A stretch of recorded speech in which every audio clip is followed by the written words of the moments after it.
Assalamualaikum warahmatullahi wabarakatuh. Berjumpa kembali dengan saya tentunya di cerita horor. Bagaimana kabar kalian? Semoga baik-baik saja ya, dan dijauhkan dari berbagai mara bahaya. Amin. Nah, bagi kalian yang belum subscribe, silahkan subscribe terlebih dahulu supaya tidak ketinggalan cerita-cerita seram selanjutnya. Nah, di video kali ini saya akan membawakan cerita. Sebelum mulai ceritanya, seperti biasa, di dalam cerita ini semua nama dan tempat disamarkan demi menjaga privasi. Langsung saja, seperti apa ceritanya? Simak video ini sampai habis. Daripada penasaran, tak usah kelamaan lagi, kita masuk ke ceritanya.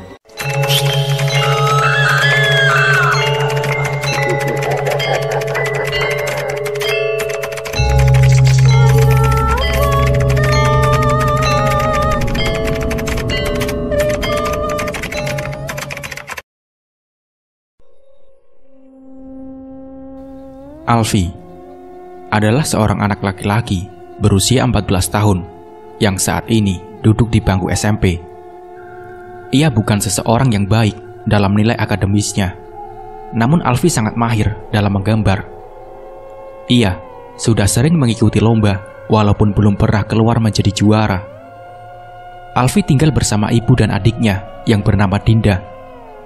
Adiknya duduk di kelas 6 SD. Sedangkan ayahnya sudah lama meninggal karena kecelakaan. Di pagi hari, Alfi bersiap-siap untuk berangkat sekolah. Selagi ibunya menyiapkan sarapan, Alfi menggunakan waktunya untuk merapikan buku dan memastikannya tidak ada yang tertinggal. "Alfi, kamu sarapan dulu ya," kata ibu. "Iya bu, sebentar. Alfi lagi ngerapiin buku," sahut Alfi. Setelah selesai merapikan bukunya, Alfi menuju ke ruang tamu untuk menyantap sarapannya. Ibu membuat nasi goreng dengan nasi sisa tadi malam. Walaupun sederhana, rasanya benar-benar enak sekali. Ibu mengeluarkan uang dari kantungnya dan memberikannya kepada Alfi. "Alfi, ini uang jajan kamu. Hati-hati ya menyimpannya," kata ibu. Alfi mengambilnya, lalu menaruh uang itu di saku bajunya. Setelah selesai menghabiskan sarapannya, ia bersiap-siap untuk menuju ke sekolah. Lokasi sekolahnya tidak terlalu jauh, hanya membutuhkan waktu 10 menit menggunakan kendaraan umum. Sesampainya di gerbang sekolah, Alfi bertemu sahabatnya sejak ia masa kecil yang bernama Rizky. Mereka sangat akrab sampai saat ini. "Alfi, kamu udah ngerjain PR belum? Aku mau lihat kalau udah ya," ucap Rizky. "Aku udah ngerjain. Ya udah yuk masuk ke kelas," kata Alfi. Sesampainya di kelas, Alfi memberikan PR-nya kepada Rizky agar dia bisa menyalinya. Walaupun tindakannya salah, namun Alfi merasa terbiasa membantu Rizky mencontekkan PR-nya. Setelah selesai, Rizky memberikan bukunya kembali kepada Alfi. Masih ada waktu 15 menit sampai bel masuk berbunyi. Mereka memanfaatkannya untuk mengobrol. "Rizky, aku lagi suka banget sama teman sekelas kita. Tapi aku bingung nembak dia apa enggak," kata Alfi. "Oh, si Rina ya? Kata aku mah jangan. Dia kan banyak yang ngejar. Pasti kalau kamu nembak dia, yang ada kamu ditolak. Secara yang suka sama dia kan banyaknya anak basket yang ganteng-ganteng," ucap Rizky. "Iya juga sih. Aku mah cukup jadi pengagum dia saja. Sadar diri aku," ucap Alfi. Tak lama kemudian, bel mulai berbunyi. Di sekolahan, Alfi biasanya sebelum memulai pelajaran selalu diadakan kegiatan membaca Al-Quran selama 20 menit. Setelah selesai, barulah pelajaran pertama dimulai. Pada saat jam istirahat, Alfi menghabiskan waktunya di kelas. Ia tidak mau pernah jajan di kantin, karena pada saat jam istirahat, kantin selalu penuh. Saat sedang asik duduk sambil bermain HP, Rizky mendekat ke arah Alfi dengan wajah yang sangat kusut. "Kamu kenapa, Ki? Muka kamu cemberut gitu," kata Alfi. "Kamu tahu si Mona kan? Anak voli kelas sebelah," kata Rizky. "Iya, tahu. Kenapa emang?" jawab Alfi. "Aku sudah lama suka sama dia. Terus tadi aku coba buat nembak dia. Dia malah nolak aku," Udah gitu, dia bilang katanya dia nggak suka sama aku karena aku jerawatan, jadi kotor kelihatannya, kata Rizky. Lagian kamu nekat banget sih nembak cewek cantik, pasti ditolak lah. Ya udah nggak usah dipikirin, ucap Andi. Aku sih nggak masalah ditolak juga, tapi harusnya dia nggak usah mempermalukan aku di depan teman-temannya, sampai semua ngetawain aku, ucap Rizky. Alfi mencoba menenangkan Rizky, namun wajahnya terlihat masih kesal. Itu wajar, karena ia ditertawakan oleh banyak orang. Sepulang sekolah, Alfi mencoba mengajak Rizky ke rumahnya untuk bermain game. Namun Rizky terlihat tidak bersemangat dan bilang kalau ia ingin segera pulang. Alfi merasa kalau apa yang terjadi kepada Rizky benar-benar mengguncang mentalnya. Ia begitu murung dan terlihat masih kesal. Namun semoga saja ia tidak berlarut-larut dengan masalah itu. Alfi pun segera menuju ke rumah. Sesampainya di rumah, ada Dinda yang sedang menggambar di ruang tamu. Lagi gambar apa, Dek? Tanya Alfi.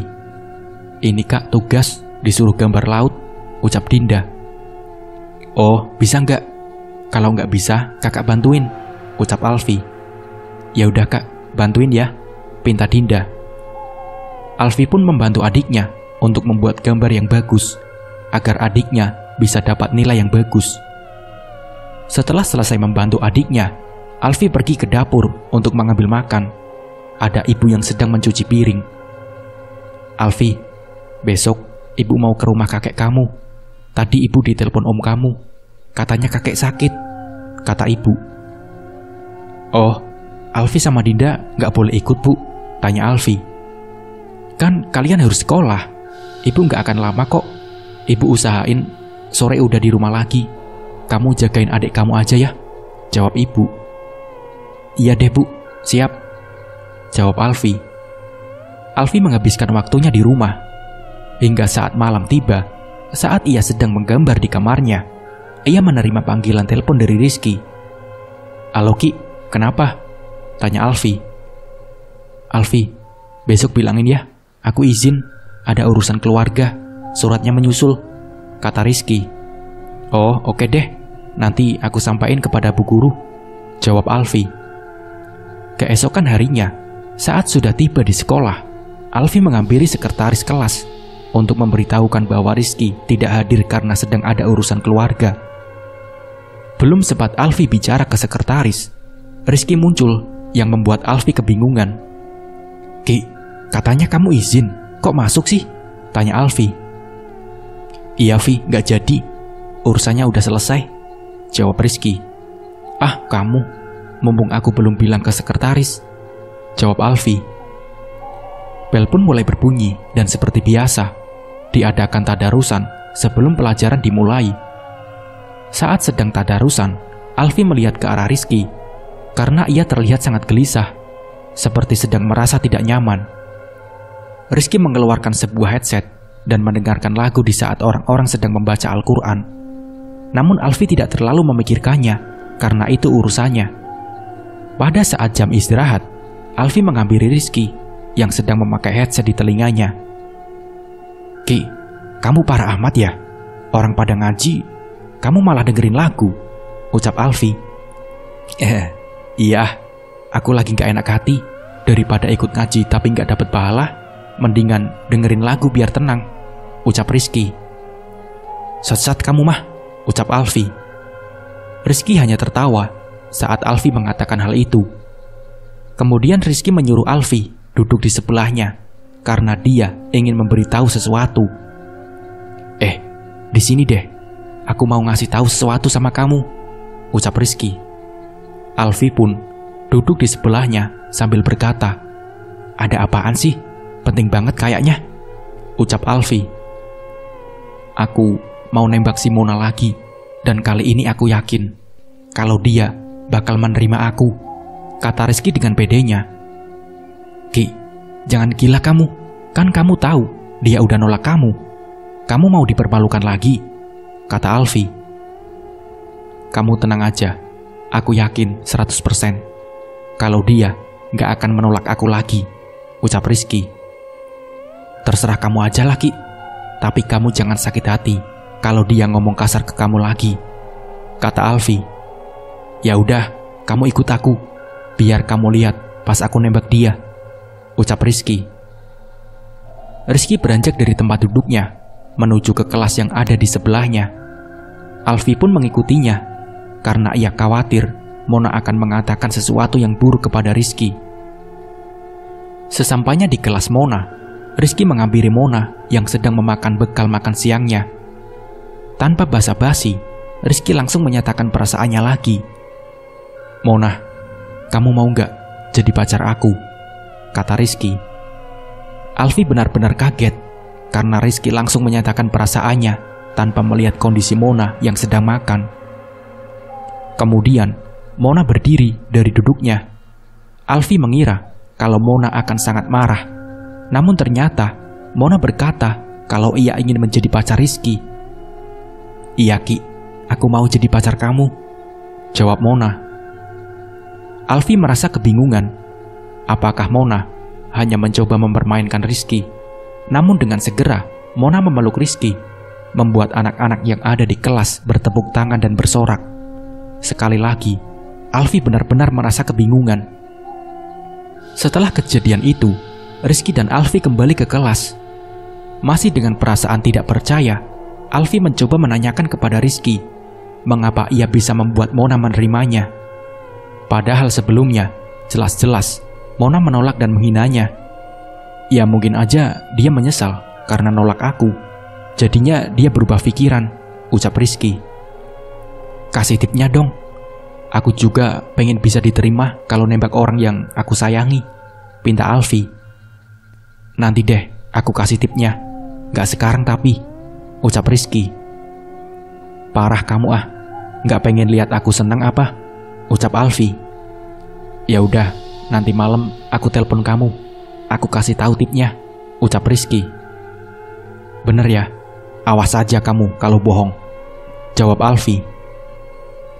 Waktu istirahat telah berakhir. Mereka melanjutkan jam pelajaran.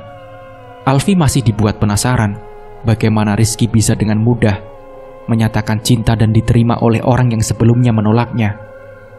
Sambil terus menggigit pulpen yang dipegang di tangannya, Alfi terus membayangkan kalau ia bisa diterima saat menyatakan cinta kepada wanita yang sangat ia kagumi, yaitu Rina, yang tidak lain adalah teman sekelasnya. Jam pelajaran selesai. Terlihat di depan pintu kelas ada Mona yang sepertinya sedang menunggu Rizky. Di kejauhan, ia melambaikan tangannya ke arah Rizky.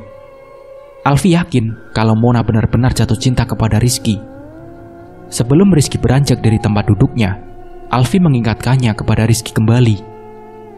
Rizky, pokoknya aku tungguin ya. Awas aja kalau kamu bohongin aku, kata Alfi. Iya, tenang aja. Aku kasih tahu caranya. Nanti malam aku telepon kamu. Gak akan lupa kok, ucap Rizky. Alfi pun pulang ke rumahnya dengan perasaan semangat. Ia terus membayangkan bisa berpacaran dengan orang yang ia suka. Sesampainya di rumah, sepertinya ibu sudah berangkat ke rumah kakek. Saat menuju ke dapur, ada Dinda yang sedang makan di meja makan. Dek, ibu sudah berangkat? Tanya Alfi. Udah kak, dari tadi. Katanya ibu usahain pulang. Kalau nggak sore, ya malam kak, jawab Dinda. Alfi mengganti bajunya. Kemudian ia makan di dapur sambil membayangkan apa yang Rizky lakukan. Walaupun cukup aneh, namun cara itu berhasil untuk Rizky. Dan semoga hal itu juga berhasil untuknya. Selesai makan, Alfi pergi untuk sholat asar. Dan rencananya setelah itu, ia mungkin hanya akan bersantai di kamarnya. Alfi sedang tidak semangat melakukan apapun karena ia tidak sadar menunggu Rizky menghubunginya. Malam pun tiba. Setelah selesai sholat maghrib, Dinda mengetuk kamar Alfi dan memberitahu kalau dia mau pergi ke masjid untuk mengaji. Kakak, Dinda mau ngaji dulu ya, ucap Dinda. Iya dek, pintu depan jangan lupa ditutup lagi ya, ucap Alfi. Setelah cukup lama menunggu, akhirnya ada panggilan masuk dari Rizky. Dengan cepat, Alfi mengatakannya karena sudah tidak sabar lagi ingin tahu tips dari Rizky. "Halo Ki, aku nungguin kamu nih dari tadi," ucap Alfi. "Ya elah, gak sabaran banget sih kamu," jawab Rizky. "Ya udah, kasih tahu cepetan gimana caranya," ucap Alfi. "Kamu tenang aja, tapi sebelum aku kasih tahu, kamu harus janji gak akan ngasih tahu ke siapapun," ucap Rizky. "Iya, tenang aja, cepetan," jawab Alfi. Rizky mulai menjelaskannya kepada Alfi, yang terlihat sudah sangat penasaran. Namun Alfi dibuat kaget, karena Rizky bilang kalau dia menggunakan pelet yang ia dapat dari sebuah ritual yang dia lakukan. Sontak saja hal itu membuat Alfi kaget. "Apa? Pelet? Wah, gila sih kamu. Kok kamu berani banget sih main kayak gituan? Siapa yang ngajakin kamu?" ucap Alfi. "Ya habis mau gimana lagi? Aku cerita ke paman aku tentang cewek yang aku suka nyakitin perasaan aku.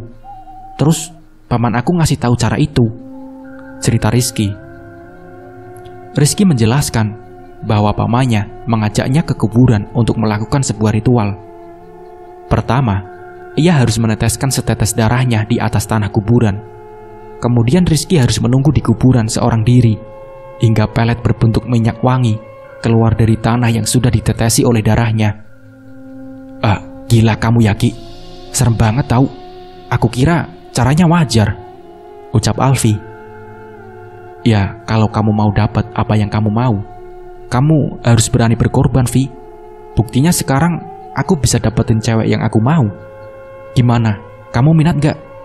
Nanti aku antar ngelakuin ritualnya," ucap Rizky.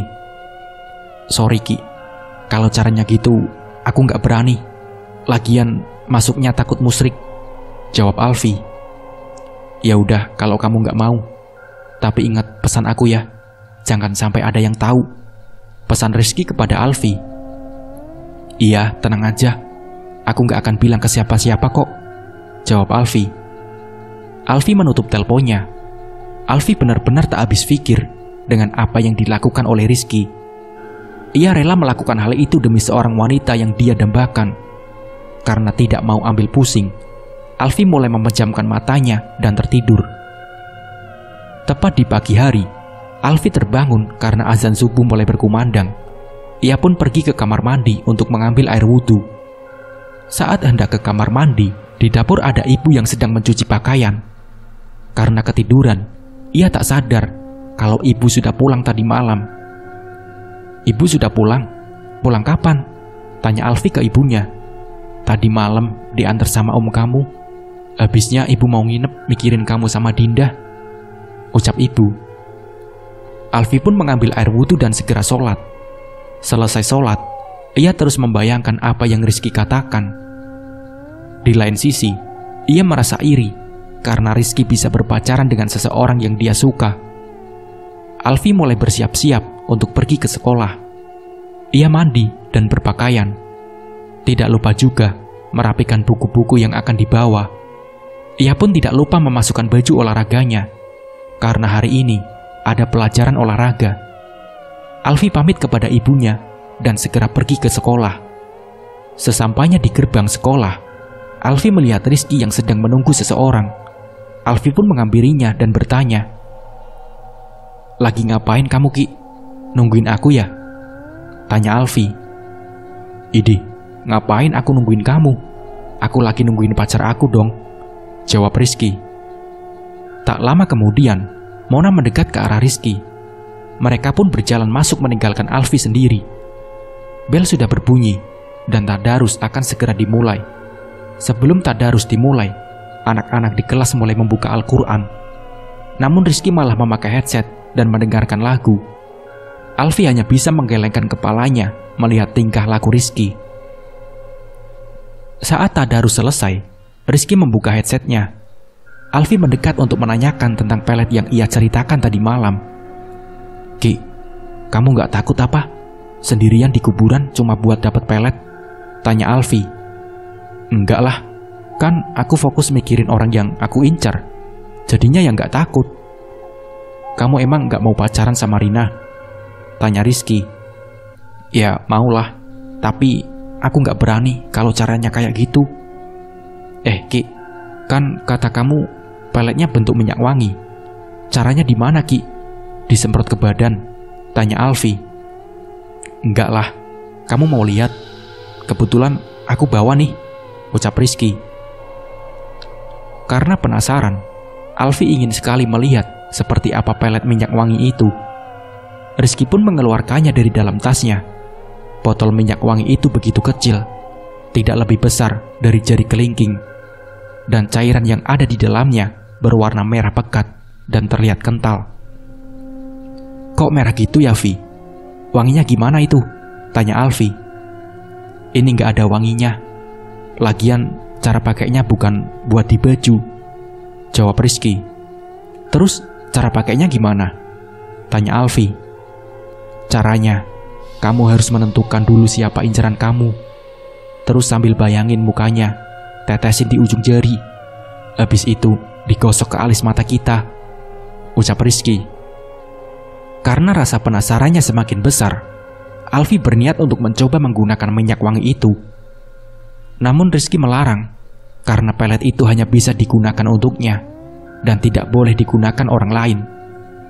Ah, pelit kamu mah. Bantuin aku dong, biar aku bisa pacaran sama Rina, ucap Alfi. Kata paman aku, gak boleh, Vi. Aku gak tahu sebabnya, tapi katanya itu pantangan, ucap Rizky. Alfi berpikir kalau Rizky hanya mencari alasan agar ia tidak memintanya. Alfi menjadi sangat tertarik dengan pelet itu. Namun jika harus melakukan ritual yang Rizky katakan, rasanya ia tak akan sanggup. Ki, masa sih nyoba doang gak boleh? Tanya Alfi. Sorry Vi, itu pantangannya, aku gak berani, jawab Rizky. Karena Rizky tidak juga memberinya, akhirnya Alfi menyerah untuk meminta. Jam pelajaran pertama adalah olahraga. Semuanya bergantian mengganti pakaian di kamar mandi. Begitupun Alfi dan juga Rizky. Saat Alfi selesai mengganti pakaiannya, giliran Rizky yang ke kamar mandi untuk mengganti pakaian. Alfi pun terfokus pada tas Rizky. Ia ingat kalau Rizky menyimpan pelet parfum itu di dalam tasnya. Terbesit di pikiran Alfi untuk memintanya secara diam-diam, karena Alfi yakin kalau alasan Rizky tidak mau memberinya karena ia sudah bersusah payah untuk mendapatkannya dan tidak ingin orang lain memakainya seenaknya. Akhirnya, Alfi mengambil parfum pelet itu dari tas Rizky dan mengoleskannya di tangannya. Sambil mengingat apa yang diucapkan Rizky, ia mengoleskan parfum itu di alis matanya sambil membayangkan wajah orang yang ia sukai. Dengan tergesa-gesa, Alfi memasukkan kembali parfum itu ke dalam tas Rizky. Saat jam olahraga berlangsung, Alfi terus menanyakan tentang parfum pelet itu. Ki, itu biasanya kalau kita pakai parfum itu berapa lama menunggu sampai efeknya bekerja? Tanya Alfi. Gak lama, Vi. Biasanya langsung bekerja. Tinggal deketin aja cewek yang kamu suka, terus tembak deh, ucap Rizky. Terus pasti diterima? Tanya Alfi. Ya iyalah, kamu lihat aja aku kemarin. Langsung diterima kan sama Mona? Ucap Rizky. Oh, iya juga ya, jawab Alfi. Makanya, kamu kalau mau, aku anterin ke paman aku, biar kamu bisa menjalankan ritualnya, ucap Rizky. Gak dulu deh, Ki. Aku masih takut, jawab Rizky. Alfi pun mulai merencanakan untuk menyatakan perasaannya kepada Rina sepulang sekolah nanti. Namun ia tidak ingin ada banyak orang yang tahu. Makanya, ia menunggu momen saat sekolah bubar. Alfi benar-benar merasa sangat senang, karena pada akhirnya, ia akan pacaran dengan orang yang sangat ia sukai. Jam sekolah pun selesai. Anak-anak di kelas mulai merapikan perlengkapan mereka dan bersiap untuk pulang. Kebetulan jadwal piket Alfi dan Rina sama di hari itu. Saat Rina sedang menyapu lantai, Alfi menghampirinya. Rina, ada yang mau aku omongin, ucap Alfi. Apaan, Vi? Jawab Rina. Aku suka sama kamu, Rin. Kamu mau gak jadi pacar aku? Tanya Alfi kepada Rina. Bukannya menjawab, wajah Rina malah terlihat kebingungan. Ia terus melihat sekeliling, terlihat seperti tidak nyaman. Aduh, gimana ya Vi? Aku belum mau pacaran. Kayaknya aku nggak bisa deh, jawab Rina. Ternyata apa yang Alfi bayangkan tidak berjalan dengan baik. Alfi merasa sangat malu sekaligus kesal karena parfum pelet itu benar-benar tidak berguna. Di sepanjang jalan, Alfi terus memikirkan penolakan dari Rina. Ia sangat berharap banyak pada parfum yang Rizky katakan. Namun ternyata parfum itu tidak ada gunanya sama sekali. Sesampainya di rumah, Alfi langsung masuk ke kamarnya. Ia bingung bagaimana caranya menghilangkan perasaan malu dari pikirannya. Saat sedang berbaring di kasur, ibu masuk ke kamarnya. Alfi, kamu udah pulang? Kok nggak nemuin ibu? Kata ibu. Alfi capek bu, lagi gak enak badan, pengen istirahat sebentar, jawab Alfi. Oh ya udah kalau begitu. Kamu udah sholat zuhur belum? Tanya ibu. Udah bu, tadi di sekolah, jawab Alfi. Ya udah, kamu istirahat. Kalau bisa sebelum asar bangun ya, kata ibu. Alfi mencoba beristirahat sejenak untuk menenangkan pikirannya. Mungkin saja pikirannya akan membaik setelah bangun nanti. Alfi tidur selama lebih dari 1 jam. Ia terbangun karena mendengar suara azan asar berkumandang. Namun Alfi merasakan pusing di kepalanya. Ia berpikir, mungkin karena ia tidur terlalu lama. Alfi beranjak dari kasurnya dan mencoba meminta obat pusing pada ibu. Saat keluar kamar, azan selesai berkumandang. Anehnya, pusingnya juga hilang begitu saja. Alfi tidak merasa aneh karena biasanya ia tidak pernah tidur siang. Wajar saja kalau kepalanya pusing secara tiba-tiba. Alfi mengambil air wudhu untuk menunaikan ibadah sholat asar. Ia memasuki kamar mandi. Saat membasuh air di tangannya, entah mengapa air di kamar mandi terasa sangat dingin, persis seperti air es. Padahal hari itu sedang tidak hujan. Karena tidak mau ambil pusing, Alfi memaksakan untuk berwudu, walaupun air yang mengenai kulitnya terasa sangat dingin. Selesai wudu, ia begitu menggigil. Saat Alfi keluar kamar mandi, ada ibu yang sedang memasak di dapur. Saat ibu melihat wajah Alfi, dibuat kaget karena wajahnya terlihat begitu pucat. Alfi, kamu kenapa? Kok muka kamu pucat banget sih? Kamu demam ya? Tanya ibu. Enggak bu, cuma kedinginan. Airnya dingin banget, jawab Alfi. Kamu masuk angin kayaknya deh, makanya kedinginan. Ya udah, kamu sholat dulu. Nanti ibu bikini jahe hangat supaya kamu gak kedinginan lagi, ucap ibu. Alfi masuk ke kamarnya untuk melaksanakan sholat asar. Tubuhnya masih menggigil dan kedinginan. Alfi menggelar sajadah dan mulai sholatnya. Saat membaca niat sholat, semua baik-baik saja. Namun semakin lama, Alfi merasa seperti kebingungan karena ia mulai terbata-bata membaca doa sholat. Ia mencoba mengulanginya, namun Alfi merasa seperti sulit membaca doa-doa saat sholat. Karena merasa tidak fokus, akhirnya Alfi sholat dengan membaca doa di dalam hati. Setelah selesai, Alfi merasa ada yang aneh saat dia sholat tadi. Rasanya seperti sulit membaca doa-doa sholat dengan suara di mulutnya. Baru pertama kali ini ia merasakan hal seperti itu. Dari arah dapur, ibu mendekat ke arah Alfi sambil membawa gelas berisi jahe panas. Ini Vi, kamu minum dulu biar anget badannya, kata ibu. Iya bu, makasih ya, jawab Alfi. Ibu memegang kening Alfi untuk memastikan kalau dia tidak demam, namun suhu tubuhnya normal. Kamu gak panas tapi Vi, bagus deh kamu gak demam, ucap ibu. Alfi gak apa-apa bu, sehat kok, jawab Alfi. Terus kenapa kamu kedinginan tadi? Tanya ibu. Ya emang airnya dingin banget bu, Alfi aja gak kuat pas wudhu, jawab Alfi. Tak lama kemudian, Dinda keluar dari kamarnya. ia meminta bantuan kepada Alfie untuk membantunya menggambar karakter untuk ditempel di dinding kamarnya. Selesai membantu adiknya membuat gambar, hari sudah semakin sore dan Alfie harus mandi untuk membersihkan tubuhnya.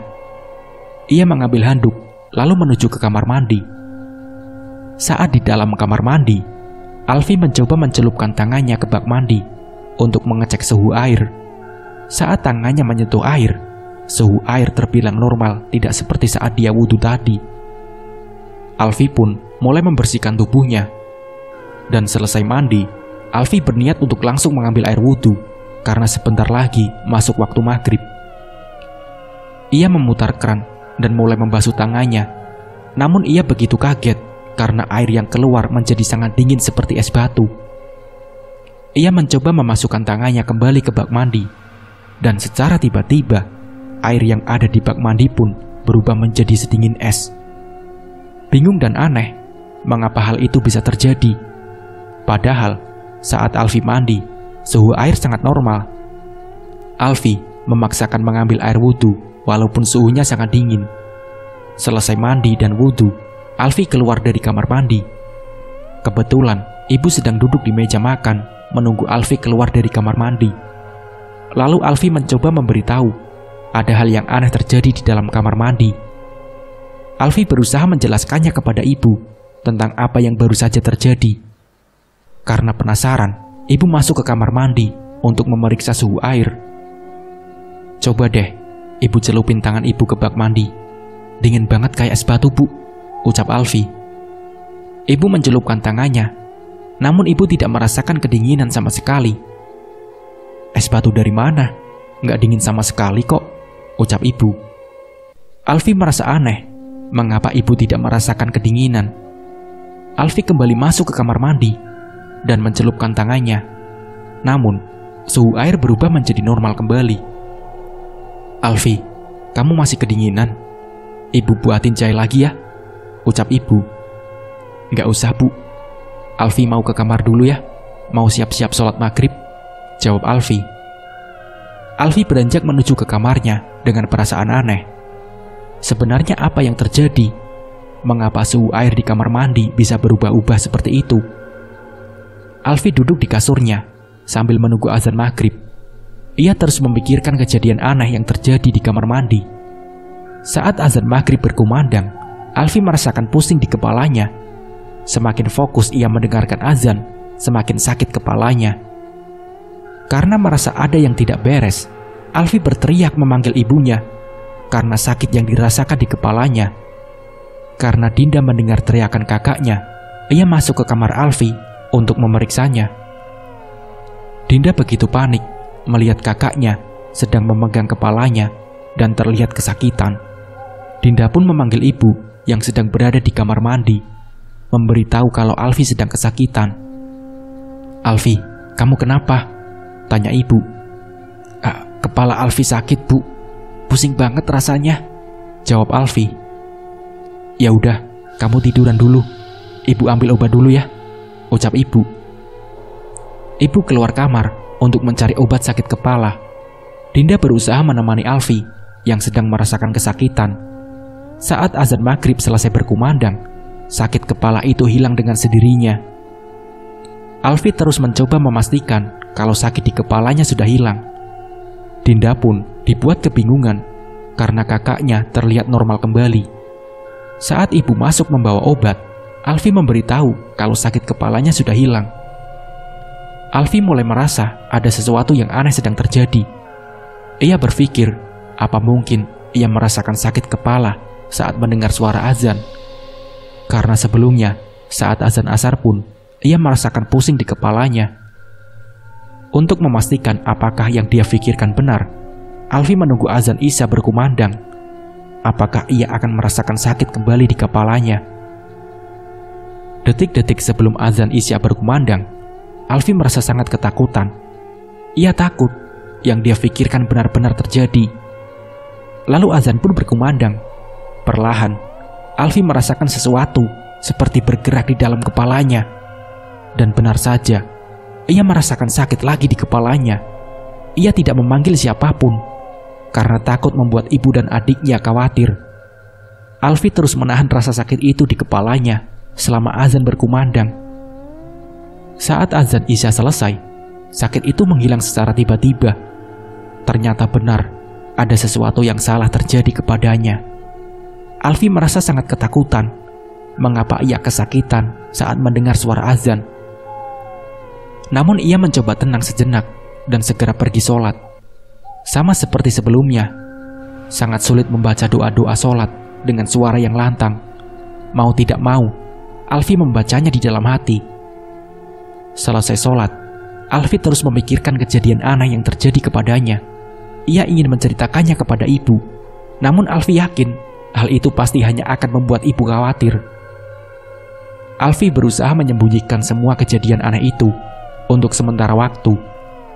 Ia berharap semoga esok semuanya sudah kembali normal. Sambil terus memikirkan kejadian aneh itu, ia mencoba untuk segera pergi tidur. Namun sebelum ia tidur, Dinda masuk ke kamarnya dan menyuruh Alfi untuk makan karena ibu sudah menyiapkan makanan. Karena mengantuk, Alfi menyuruh Dinda menyampaikan ke ibu kalau dia sangat mengantuk. Saat Dinda keluar, Alfi pun tertidur di kasurnya. Alfi tertidur dengan nyenyaknya. Namun tepat di jam 12 malam, ia terbangun dengan tubuh yang berkeringat. Ia merasakan panas di kamarnya, sampai-sampai bajunya basah karena keringatnya. Alfi menuju ke ruang tamu, karena ada kipas angin di sana. Alfi duduk di ruang tamu, sambil menunggu suhu badannya kembali normal. Ia duduk menyender pada kursi sambil menutup matanya. Saat sudah merasa tidak kegerahan, Alfi berniat untuk kembali ke kamarnya. Namun tubuhnya tidak bisa digerakkan. Ia hanya bisa menggerakkan matanya. Bahkan untuk membuka mulut saja, ia tidak bisa. Alfi benar-benar ketakutan. Ia mencoba berteriak meminta tolong, namun mulutnya tidak bisa terbuka. Saat ia melihat ke arah pintu kamarnya, ia dibuat bingung karena pintu kamarnya menutup dengan sendirinya. Kemudian, gagang pintu mulai bergerak, seperti ada orang yang mencoba membuka kembali pintu kamarnya yang tertutup. Perlahan pintu itu terbuka. Ia melihat di balik pintu ada sosok makhluk yang semua bagian tubuhnya tertutup oleh rambut yang menjuntai sampai ke lantai. Alfi semakin ketakutan. Ia terus berusaha menggerakkan badannya. Makhluk itu perlahan berjalan keluar dari kamar, di mana sosok menyeramkan itu terlihat semakin jelas. Alfi pun menutup matanya karena ia sangat ketakutan melihat sosok itu. Saat memejamkan matanya, ia mendengar suara ibu memanggil namanya. Ia membuka mata. Ibu ada di sebelahnya dan mencoba membangunkannya. Pada akhirnya, Alfi bisa menggerakkan tubuhnya kembali. "Kamu ngapain tidur di sini, Vi?" tanya ibu. Dengan suara yang masih gemetaran, Alfi berusaha menceritakan apa yang ia lihat. "Bu, tadi Alfi nggak bisa gerakin badan, Bu.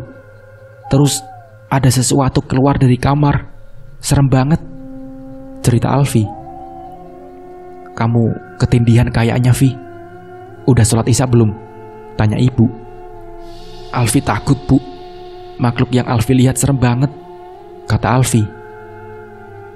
Karena masih malam, ibu menyuruh Alfi untuk kembali tidur. Karena membahas hal itu di malam hari membuat ibu sedikit ketakutan. Walau masih merasa ketakutan, Alfi mencoba kembali ke kamarnya. Sambil terus melihat sekeliling kamarnya, ia terus mencoba berpikir positif kalau yang terjadi padanya tidaklah nyata. Dan sampai akhirnya ia kembali mengantuk dan tertidur. Tepat saat azan subuh berkumandang, Alfi bangun dari tidurnya dengan kepala yang kesakitan. Ia bangun dari kasurnya dan terus memegang kepalanya. Alfi pun menutup kedua telinganya dengan kedua tangannya. Saat itu juga, sakit itu menghilang. Saat ia membuka telinganya lagi, rasa sakit itu kembali menyerang kepalanya. Alfi mulai merasa bingung mengapa suara azan membuat kepalanya kesakitan. Setelah azan subuh selesai, ia keluar kamarnya untuk mengambil air wudhu. Saat akan masuk ke kamar mandi, Alfi mencoba mengecek suhu air yang ada di bak mandi. Ia mencelupkan tangannya. Suhu air memang dingin, namun itu masih normal. Alfi menyalakan keran air untuk wudhu. Dan sekali lagi, suhu air yang keluar terasa sedingin es. Alfi pun mulai menyimpulkan kalau suhu air menjadi dingin saat ia akan mengambil air wudhu. Begitupun saat sholat, rasanya sangat sulit saat harus membaca doa dengan lantang. Sesudah sholat subuh, Alfi terus memikirkan kejadian aneh yang terjadi sejak kemarin. Alfi sangat ingin menceritakan hal ini kepada ibu. Namun, ia takut membuat ibu khawatir.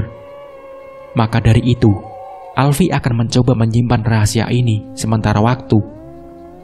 Alfi mulai bersiap-siap untuk berangkat ke sekolah. Ia pamit kepada ibu dan langsung pergi. Sesampainya di sekolah, Alfi melihat Rizky yang sedang berdiri di depan gerbang sekolah. Sepertinya ia sedang menunggu Mona datang. "Rizky, nungguin Mona ya?" ucap Alfi. "Enggak, aku nungguin kamu kok. Aku mau cerita nih," ucap Rizky. Cerita apaan, Ki?" tanya Alfi. "Ini, Vi, tiba-tiba Mona mutusin aku," ucap Rizky. Rizky mulai menceritakan bahwa sejak kemarin sifat Mona tiba-tiba berubah. Dan malamnya, Mona memutuskan hubungannya dengan Rizky tanpa alasan yang jelas. Padahal pamannya bilang kalau efek pelet itu akan bertahan selamanya. Rizky mulai sadar kalau ia melakukan hal yang kurang baik demi mendapatkan seorang wanita. Saat ini pikirannya lebih lega dan tenang. Mereka pun masuk ke kelas karena bel masuk sudah berbunyi, menandakan kegiatan tadarus akan segera dimulai. Saat semua siswa sudah siap membacakan ayat suci, seperti biasa, Rizky memakai headset dan mendengarkan lagu. Alfi berpikir, mungkin Rizky sudah kebiasaan melakukan itu. Alfi membuka lembaran Al-Quran, namun hal aneh terjadi. Tangannya bergemetar dengan sangat hebat. Saat semua serentak membacakan ayat suci secara bersamaan, Alfi merasakan sakit yang luar biasa di kepalanya. Alfi berusaha menahannya, namun lantunan ayat yang dibacakan membuatnya tidak sanggup menahan rasa sakit di kepalanya, hingga ia terjatuh ke lantai. Karena kejadian itu, teman-temannya mendekat dan berusaha membantu Alfi. Begitupun Rizky yang mendekat kepada Alfi. Kemudian Alfi dibawa ke ruang UKS agar ia bisa beristirahat. Di ruangan UKS, Rizky menemaninya. Rizky mulai menanyakan apa yang terjadi kepada Alfi. Disitulah Alfi mulai menceritakan kejadian aneh yang terjadi kepadanya sejak kemarin. Mulai dari suara azan yang membuat kepalanya sakit, hingga air yang tiba-tiba berubah menjadi dingin. Rizky terdiam mendengar apa yang Alfi ceritakan. Kemudian, dengan tatapan tajam, Rizky bertanya, "Alfi, jawab yang jujur. Apa kamu pakai minyak pelet aku?" tanya Rizky. Alfi begitu bingung mengapa tiba-tiba Rizky bisa tahu kalau Alfi memakai parfum peletnya. Dan pada akhirnya, Alfi jujur kalau dia memakainya untuk mencoba mendekati Rina. "Alfi, kan aku sudah bilang, parfum itu tidak boleh dipakai selain sama orang yang ngelakuin ritualnya. Pantas saja Mona berubah dan mutusin aku," bentak Rizky. Sorry Ki, aku cuma penasaran saja. Aku juga kan pengen pacaran sama Rina," jawab Alfi. "Alfi, sekarang aku yakin kejadian aneh yang kamu alami itu karena pengaruh dari parfum pelet itu. Aku gak begitu mengerti, tapi kayaknya kamu dalam bahaya," kata Rizky. Maksud kamu bahaya gimana, Ki?" tanya Alfi. "Soalnya, paman aku bilang kalau sampai parfum itu dipakai sama yang bukan pemiliknya, bakal ada yang buruk menimpa orang itu," ucap Rizky. "Hal buruk kayak apa, Ki? Kamu jangan nakut-nakutin aku dong," ucap Alfi ketakutan. "Aku belum tahu, Ki. Nanti aku coba tanya paman aku. Pokoknya, buat sekarang kamu harus berhati-hati," ucap Rizky kepada Alfi. Alfi mulai sadar kalau kejadian aneh kemarin terjadi setelah ia memakai parfum pelet milik Rizky. Sekarang Alfi merasa sangat khawatir tentang hal buruk yang Rizky bilang. Karena merasa tidak enak badan, Alfi memutuskan untuk izin pulang agar ia bisa beristirahat di rumah. Sesampainya di rumah, hanya ada Dinda di rumah. Dinda memberitahu Alfi kalau ibu dijemput karena kakek sakit lagi, dan kemungkinan ibu akan pulang malam. Sebenarnya Alfi berniat menceritakan kejadian aneh yang dia alami kepada ibunya. Namun sayangnya, ibu sudah pergi ke rumah kakek. Alfi masuk ke kamarnya dan berbaring di kasurnya. Ia merasa menyesal mengapa ia memakai parfum pelet milik Rizky. Ia tak pernah mengira kalau hal itu membuat dia merasakan banyak keanehan. Alfi terus berbaring di kasur hingga tak sadar azan subuh mulai berkumandang dan sakit di kepalanya mulai terasa lagi. Alfi bergegas mengambil sebuah headset agar ia tidak mendengar suara azan. Ia mendengarkan lagu dengan suara sangat keras. Sakit di kepalanya pun hilang.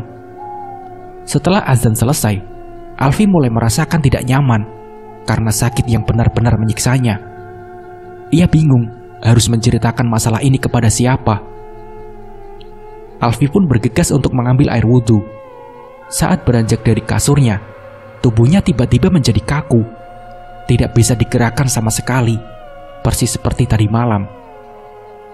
Ia mencoba menggerakkan tubuhnya, namun semua itu sia-sia. Alfi berusaha berteriak untuk meminta tolong. Kemudian, seseorang membuka pintu kamarnya. Alfi mengira kalau itu adiknya, namun perlahan, sesosok makhluk dengan rambut panjang yang ia lihat tadi malam muncul dan masuk ke kamarnya. Ia berjalan mendekat ke arah Alfi, membuatnya sangat ketakutan. Alfi memejamkan matanya sambil terus membaca doa-doa di dalam hatinya. Ia pun mencoba membuka matanya, namun ia dikagetkan karena sosok wajah dengan kulit berwarna hitam sedang melihat ke arahnya. Alfi berusaha menggerakkan badannya hingga pada akhirnya ia bisa menggerakkan tubuhnya. Ia lari keluar dari kamarnya sambil berteriak. Mendengar teriakan yang sangat keras, Dinda mendekat kepada Alfi yang sedang sangat ketakutan. Kakak kenapa kak? Ucap Dinda. Dek, ada hantu dek, ada hantu, ucap Alfi ketakutan. Karena Dinda juga merasa ketakutan, mereka pun pergi keluar dari rumah. Saat membuka pintu untuk keluar, Alfi dibuat kaget karena hari sudah gelap. Hal itu aneh karena hari masih siang dan adzan zuhur baru berkumandang. Dek, kok udah malam gini ya? Ucap Alfi kepada adiknya. Ya kan emang udah malam kak, ini udah jam 8, jawab Dinda. Apa? Bukannya tadi masih siang? Tadi baru aja kakak dengar azan zuhur, kata Alfi. Kakak kayaknya mimpi kali lihat hantunya. Soalnya kakak dari pulang sekolah tadi tidur sampai malam kayak gini. Aku sudah coba bangunin, tapi kakak gak bangun-bangun, ucap Dinda. Alfi benar-benar merasa semuanya semakin aneh. Hal ini memang sudah tidak wajar. Ada sesuatu yang salah sedang terjadi. Kayaknya kakak cuma mimpi deh. Maaf ya, adik ngingetin, ucap Dinda. Mereka pun kembali masuk ke dalam rumah. Alfi merasakan ketakutan yang luar biasa. Bagaimana mungkin ia bisa tidur secara tidak sadar, di mana hari sudah malam. Alfi mencoba mengambil air wudhu untuk memulai sholat isya. Ia berdiri dan berjalan keluar dari kamarnya. Saat hendak membuka pintu, tubuhnya kembali membatu. Ia tidak bisa menggerakkan tubuhnya lagi. Alfi terus menatap sekeliling, dan saat ia melihat ke bawah, ia dikagetkan dengan sosok wanita yang mempunyai 6 tangan. Sosok menyeramkan, tidak memiliki tubuh bagian bawah, dari pinggang hingga ke kaki. Dalam keadaan kaku, Alfi hanya bisa menangis karena takut dengan sosok menyeramkan itu. Sosok menyeramkan itu merayap di lantai dengan ke-6 kakinya. Sosok itu juga bisa menempel di dinding, terlihat seperti laba-laba manusia. Alfi terus menangis, mencoba meminta bantuan. Perlahan, sosok menyeramkan itu melihat ke arah Alfi. Kemudian ia merayap ke arah Alfi, hingga makhluk itu berada tepat di bawah kaki Alfi. Perlahan sosok menyeramkan itu merayap di tubuh Alfi dan mendekatkan wajah menyeramkannya persis di depan muka Alfi. Alfi hanya bisa memejamkan matanya sambil terus menangis karena ketakutan. ia bisa merasakan keenam tangan makhluk itu menempel di tubuhnya. Dan tak lama kemudian, ibu sudah kembali dari rumah kakek. Ibu membuka pintu, dan saat melihat ke kamar Alfi, ibu begitu kaget melihat Alfi yang sedang berdiri dengan wajah yang sangat pucat. Ibu menghampirinya dan bertanya, "Alfi, kamu kenapa, Vi?" tanya ibu. Ibu sadar kalau Alfi sedang tidak baik-baik saja. Saat ibu memegang tubuhnya, semuanya terasa sangat kaku dan keras. Ibu yang panik memanggil Dinda untuk meminta bantuan. Alfi sangat ingin berteriak saat ibu ada di depannya, namun ia tidak bisa melakukannya. Pada akhirnya, saat ia berhasil mengendalikan tubuhnya lagi, ia menangis dan memeluk ibu karena ketakutan. "Ibu, Alfi takut, Bu. Tolong Alfi, Bu," tangis Alfi kepada ibunya. "Kamu tenang dulu ya." "Ya Allah, kamu kenapa sih? Kok bisa kayak gini, Vi?" ucap ibu. Ibu membawa Alfi ke ruang tamu untuk menenangkannya. Lalu Dinda kembali bersama beberapa orang yang datang untuk membantu. Di situ, Alfi mulai terbuka dan mencoba menceritakan semua pada ibu tentang kejadian aneh yang terjadi kepadanya. Mendengar apa yang Alfi ceritakan, ibu sangat kesal karena Alfi bermain-main dengan hal yang musyrik. Namun Alfi menyesali perbuatannya. Sekarang, ibu mencari cara agar Alfi tidak merasakan ketakutan lagi. "Dinda, coba kamu ke rumah Pak Ustadz Ridwan. Bilang kalau ibu butuh bantuan dia secepatnya," suruh ibu ke Dinda. Dinda pergi ke rumah Ustadz Ridwan yang jaraknya tidak terlalu jauh dari rumahnya. Beberapa menit kemudian, Dinda kembali bersama Ustadz Ridwan bersamanya. Ibu menyambut Pak Ustadz Ridwan dan menceritakan apa yang terjadi kepada Alfi. Kemudian, Ustadz Ridwan mendekat ke arah Alfi dan mulai menanyakan beberapa hal. Alfi menjawab semua dengan sejujurnya, karena ia benar-benar merasa takut dan tidak ada yang harus disembunyikan jika ia ingin semuanya normal kembali. Kemudian, Pak Ustadz mendekatkan mulutnya ke telinga Alfi. Lalu, Pak Ustadz adzan tepat di depan telinga Alfi. Sontak saja, Alfi merasa sakit yang lebih parah dari sebelumnya. Kepalanya terasa ditekan dengan sangat kuat. Ibu dan Dinda benar-benar ketakutan melihat Alfi. Setelah selesai azan di telinga Alfi, Pak Ustadz yakin ada jin yang sangat jahat yang sedang menghuni tubuh Alfi. Kemudian Pak Ustadz mencoba menerawang masuk ke dalam pikiran Alfi untuk berkomunikasi dengan jin yang ada di tubuhnya. Pak Ustadz Ridwan memegang kepala Alfi dan memejamkan matanya. Secara tiba-tiba, listrik padam selama beberapa menit, kemudian menyala kembali. "Saya sudah berkomunikasi dengan jin yang ada di dalam tubuh Alfi," ucap Pak Ustadz. "Ya, lalu bagaimana Pak Ustadz? Apakah Alfi sudah terbebas dari jin itu?" ucap ibu. Pak Ustadz mulai menjelaskan kalau apa yang Alfi lakukan adalah sebuah kesalahan besar. Karena pada dasarnya, seseorang yang mempunyai pelet adalah mereka yang membuat sebuah perjanjian dengan jin, membentuk suatu ikatan antara si pengguna dengan sosok jin agar sama-sama diuntungkan. Tujuannya adalah agar si jin membantu si pengguna pelet mencapai tujuannya, dan si pengguna pelet akan menjadi budak jin saat ia mati nanti. Namun, kasus yang terjadi pada Alfi berbeda, karena Alfi tidak memiliki perjanjian dan ikatan dengan jin. Saat ia menggunakan pelet itu, maka dengan mudah jin bisa menguasai tubuhnya, karena Alfi tidak memiliki ikatan dan perjanjian sebelumnya. Biasanya, kasus seperti ini membuat jin punya kendali penuh terhadap tubuh seseorang yang ia singgahi. Maka dari itu, Alfi merasakan hal aneh saat dia melakukan kewajibannya beribadah, cerita Pak Ustadz. Terus Pak Ustadz, gimana caranya supaya Alfi bisa terbebas dari jin itu? Tanya ibu lagi. Pak Ustadz punya satu cara, namun semuanya harus dilakukan malam itu juga. Karena jika dibiarkan semakin lama, jin itu akan semakin sulit dikeluarkan.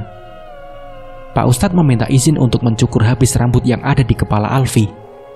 Namun Pak Ustadz meminta agar rambut Alfi dikumpulkan dan dibalut dengan kain berwarna putih Ibu mengambil sebuah gunting dan pencukur, lalu mulai memotong semua rambut Alfi. Setelah selesai, Dinda mengumpulkan rambut itu dan meletakkannya di sebuah kain berwarna putih yang kemudian diikat oleh Pak Ustadz.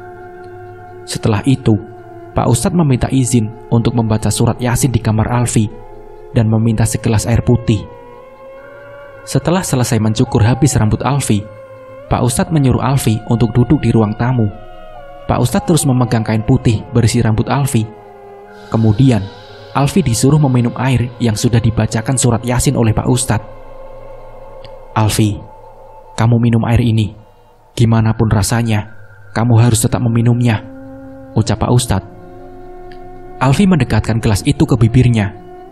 Belum sempat ia minum, air putih itu tercium sangat menyengat. Baunya busuk dan sangat menyengat. "Pak Ustadz, airnya bau banget. Saya nggak kuat, Pak," ucap Alfi. "Alfi, sudah saya bilang, paksakan. Kalau kamu ingin normal kembali, dengarkan kata saya," ucap Pak Ustadz.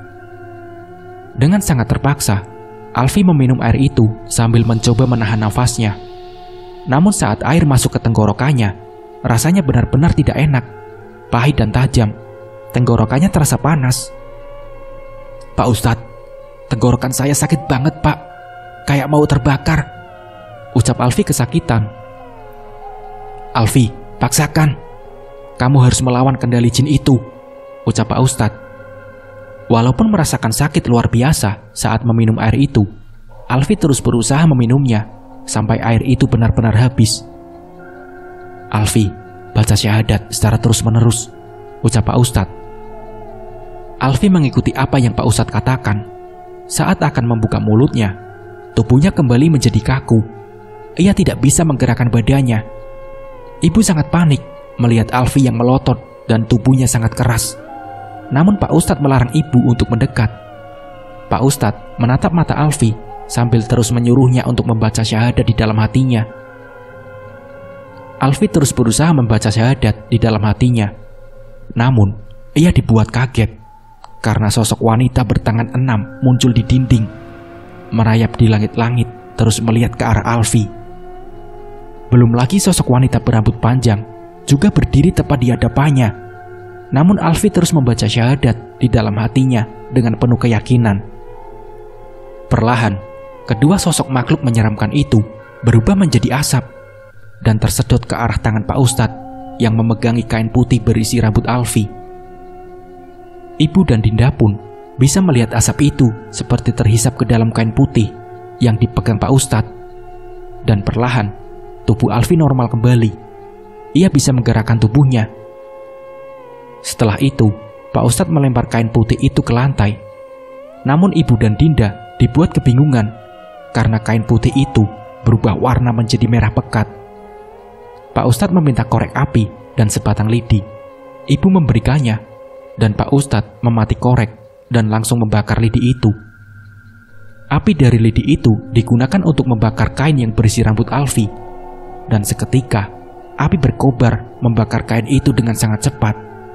Anehnya, asap yang ditimbulkan dari pembakaran kain itu berwarna hitam. Dan asap itu mengarah ke atas dengan sangat stabil. Padahal, angin bertiup cukup kencang untuk menggerakkan asap itu. Pak Ustadz kembali masuk ke dalam sambil mengatakan, "Alhamdulillah, jin itu sudah pergi," ucap Pak Ustadz. Untuk memastikannya, Pak Ustadz menyuruh Alfi duduk. Lalu Pak Ustadz mencoba kembali azan di telinga Alfi.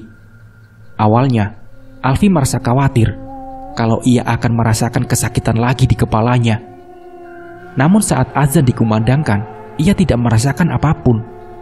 Alfi sangat senang karena pada akhirnya ia bisa normal lagi. Ibu pun merasa lega karena anaknya sudah tidak diganggu oleh jin lagi. Pak Ustadz pun pamit untuk pulang karena hari sudah sangat larut. Sebelum pulang, Pak Ustadz mengingatkan untuk tidak melakukan atau mencoba menuju kemusyrikan.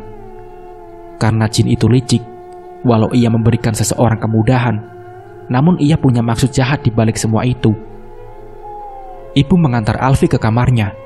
Karena masih merasa sedikit takut, akhirnya ibu dan Dinda tidur bersama Alfi di kamarnya.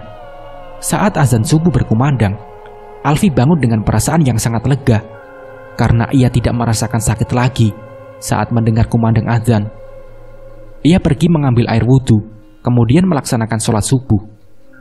Alfi merasa sangat bersyukur karena masih diberikan kesempatan untuk bisa beribadah tanpa ada halangan. Biarlah yang terjadi menjadi pengalaman agar ia tidak melangkah ke jalan yang salah. Alfi pun mandi dan bersiap-siap untuk berangkat ke sekolah. Sesampainya di gerbang sekolah, ia tidak melihat Rizky yang biasanya menunggunya di depan gerbang. Karena bel masuk sudah berbunyi, Alfi segera masuk. Sepertinya Rizky tidak masuk sekolah hari ini. Sebelum tadarusan dimulai, ada pengumuman yang disampaikan bahwa salah seorang siswa telah meninggal dunia tadi malam. Saat disebutkan namanya, Alfi begitu kaget dan tak percaya karena ternyata siswa yang meninggal itu adalah Rizky. Alfi sangat terpukul dan tak percaya sahabatnya meninggal dunia. Menurut kabar yang beredar, Rizky meninggal karena penyakit paru-parunya. Alfi berniat untuk melayat ke rumah Rizky sepulang sekolah nanti. Sesampainya di rumah Rizky, Alfi melihat tidak terlalu banyak orang di sana, dan sepertinya Rizky juga sudah dikebumikan. Alfi melihat ibu dari Rizky. Ia menghampirinya dan menyampaikan rasa bela sungkawanya. Selesai berbincang dengan ibunya Rizky, Alfi melihat ada Mona di sana yang terlihat sedang duduk sendirian. Alfi menghampirinya dan berbincang dengannya. Mona mengatakan kalau sebelum Rizky meninggal, Rizky menghubunginya untuk meminta maaf. Namun tiba-tiba, Mona hanya mendengar suara teriakan kesakitan dari Rizky. Alfi merasa sangat penasaran apa yang membuat Rizky meninggal dunia. Kebetulan, di situ ada adik Rizky yang sedang membawa air mineral. Alfi menghampirinya dan menanyakan apa yang terjadi pada Rizky. Walau awalnya adik Rizky tidak mau memberitahunya, namun Alfi meyakinkannya kalau Rizky adalah sahabat baiknya dan Alfi tidak akan memberitahu orang-orang apa yang terjadi. Adik Rizky pun percaya kepada Alfi dan mulai memberitahu penyebab kematian kakaknya. Namun apa yang diberitahukan adik Rizky terdengar tidak masuk akal. Namun dia bersumpah kalau ia tidak bohong dan melihatnya secara langsung. Tubuh Kak Rizky hangus terbakar, Kak, karena terbakar secara tiba-tiba, ucap adik Rizky. Nah, seperti itulah kisahnya. Semoga dari kisah ini kita bisa mengambil hikmah dan pembelajarannya. Mungkin cukup sekian dari saya. Wassalamualaikum warahmatullahi wabarakatuh.